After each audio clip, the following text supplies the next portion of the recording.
மாண்புமிகு தமிழ்நாடு முதலமைச்சர் அவருடைய உத்தரவுப்படி பொதுமக்களுக்கு எந்த சிரமமின்றி பேருந்துகளை இயக்க வேண்டும் என்று உத்தரவிட்டபடி இன்றைக்கு தமிழ்நாடு அரசு போக்குவரத்து கழகத்தை சேர்ந்த ஓட்டுநர், நடத்துனர், அலுவலர்கள் அனைவரும் ஒருங்கிணைந்து தமிழ்நாடு முழுவதும் அனைத்து பேருந்துகளையும் இயக்கிக் கொண்டிருக்கிறார்கள்.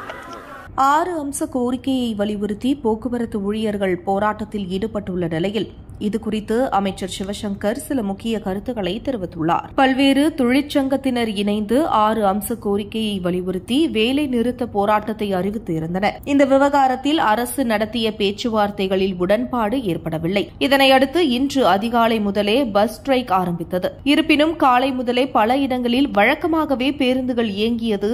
சென்னை உட்பட முக்கிய நகரங்களில் பேருந்து சேவையில் பாதிப்பு இல்லை. இதற்கிடையே அமைச்சர் சிவசங்கர் இதுகுறித்து சில முக்கிய கருத்துக்களை தெரிவித்துள்ளார். இதுகுறித்து போக்குவரத்து துறை அமைச்சர் சிவசங்கர், பேருந்து சேவை இன்று காலை முதல் வழக்கமாகவே இருக்கிறது. எங்காவது ஓரிரு இடங்களில் பேருந்து சேவை குறைவாக இருப்பதாக புகார் வந்தால் அங்கும் பஸ் எண்ணிக்கையை அதிகரிக்க நடவடிக்கை எடுக்கப்படும். பொதுமக்கள் எந்தவொரு சிரமத்தையும் எதிர்கொள்ளாமல் இருக்க தேவையான நடவடிக்கைகள் எடுக்கப்படும்.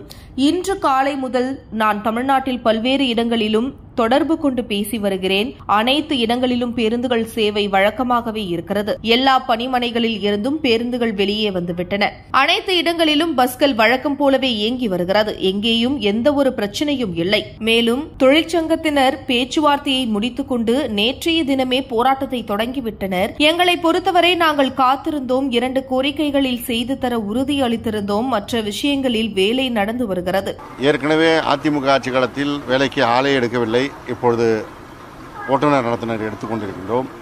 ஏற்கனவே அதிமுக ஆட்சி காலத்தில் கருணை அடிப்படையில் பணி வழங்கப்படவில்லை. இப்பொழுது அந்த கோரிக்கை நிறைவேற்றப்பட்டு பணி வழங்கிக் கொண்டிருக்கின்றோம்.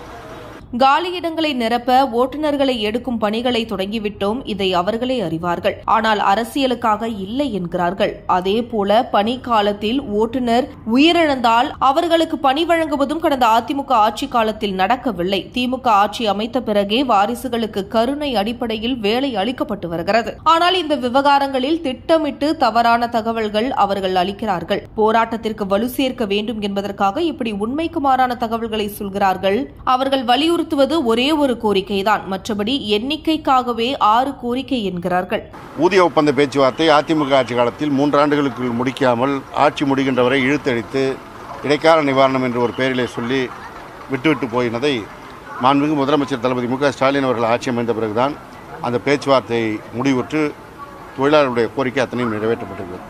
எனவே தொழிலாளர்களை பொறுத்தவரை அவர்களுக்கு அதிமுக ஆட்சியில் எல்லாம் நிறுத்தப்பட்டதை மாண்புமிகு முதலமைச்சர் அவர்கள் வந்த பிறகுதான், ஆட்சிக்கு வந்த பிறகுதான் அவர்தான் செய்து கொடுக்கிறார் என்பதை அறிவார்கள்.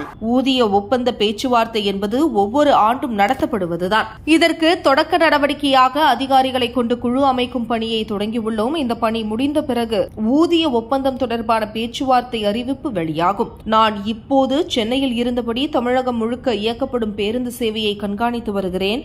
எங்காவது பேருந்து சேவைகள் குறைவாக இருந்தால் அதிகாரிகள் உரிய ஆய்வை நடத்துவார்கள்.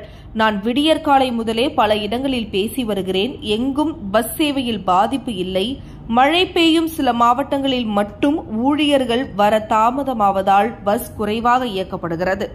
அதை தவிர வேறு எங்கும் பிரச்சனை இல்லை என்றார். அதேபோல் தமிழகம் முழுவதும் வேலை நிறுத்தத்தில் ஈடுபடாத தொழிற்சங்க ஓட்டுநர்களை வைத்து முழு அளவிலான பேருந்துகளை இயக்க மாவட்ட நிர்வாகங்கள் நடவடிக்கை மேற்கொண்டுள்ளன. அனைத்து பணிமனைகளிலும் போலீஸ் பாதுகாப்பு போடப்பட்டு இன்று காலை நிர்ணயிக்கப்பட்டதை விட கூடுதலாக 104.51% அளவிற்கு பேருந்துகள் இயக்கப்படுவதாக போக்குவரத்து துறை அதிகாரிகள் தெரிவித்துள்ளனர். சென்னை, சேலம், திருநெல்வேலி, மதுரை, கோவை, கும்பகோணம் உள்ளிட்ட கோட்டங்களில் 90%க்கும் அதிகமான பேருந்துகள் இயக்கப்பட்டு வருவதாக அதிகாரிகள் தெரிவித்துள்ளனர். தஞ்சை, காஞ்சிபுரம் உள்ளிட்ட நகரங்களில் இருந்து பேருந்து செல்லும் சேவைகள் பாதிக்கப்பட்டுள்ளது. இதுகுறித்து வேலைநிறுத்தத்தில் ஈடுபட்டுள்ள தொழிற்சங்கங்கள் கூறுகையில், வேலைநிறுத்தத்தில் ஈடுபடாத தொழிற்சங்கத்தை சார்ந்த முழு அளவிலான ஊழியர்களையும் அரசு பயன்படுத்தியுள்ளது. இன்று பிற்பகலுக்கு மேல் படிப்படியாக பேருந்து சேவை குறையும் என தெரிவித்துள்ளனர். மேலும் தேவை ஏற்பட்டால் ராணுவ பயிற்சி ஓட்டுநர்கள் மற்றும் போக்குவரத்து கழகத்தில் பயிற்சி பெற்ற ஓட்டுநர்களை கொண்டு உரிய பாதுகாப்புடன் பேருந்துகள் இயக்கப்படும் என்று அரசு தரப்பில் தெரிவிக்கப்பட்டுள்ளது.